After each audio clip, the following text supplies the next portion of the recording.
Taste the Daily.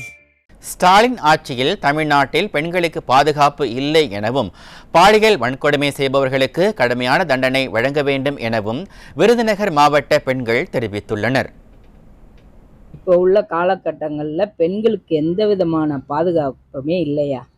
சின்ன குழந்தையிலேருந்து வயசான பாட்டியிலேருந்து கர்ப்பிணி பெண்கள் வரைக்கும் ஒரு ஆட்டோவிலையோ பஸ்ஸுலேயோ ட்ரெயின்லேயோ போகிறதுக்கு எந்த விதமான பாதுகாப்பு இல்லை. இருக்கிறதுலேயே மோசம் கர்ப்பிணி பெண்களையும் அவங்க விட்டு வைக்கல. இதுக்கெல்லாம் காரணம் போதைப் பொருள். எங்கே பார்த்தாலும் போதை. அதை வாங்குறதுக்கு இவனுக்கு திருட வேண்டியிருக்கு.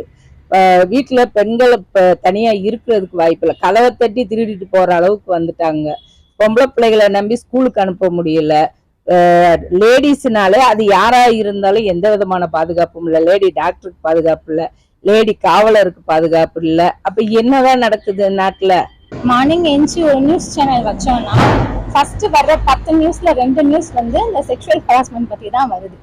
அதுல பாதிக்கப்பட்டது யாருன்னு பார்த்தோம்னா ஒரு 6 மாச குழந்தையில இருந்து வயசான பாட்டிமா வரலும் பாதிக்கப்படுறாங்க. இந்த நியூஸ்லாம் பாக்குறப்போ இப்ப என்னோட ஜென்ரேஷன், என்னோட இதுல உள்ள எல்லாரோட மென்டாலிட்டியும் எப்படி ஆயிருச்சுன்னா, எங்களுக்குலாம் ஒரு சூப்பர் பவர் கிடைச்சா நல்லா இருக்கும்.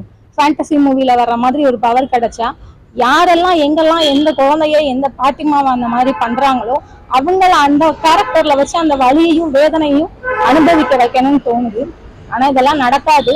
ஆனா இது சட்டப்படி இதை வந்து நடக்க முடியும். நிறைய லா மாத்துங்க. எங்களுக்கு இப்ப சாதாரணமா எங்க வீட்டுல இருக்கிற பெண் குழந்தைங்களை கூட வெளியில அனுப்புறதுக்கு பயமா இருக்குது.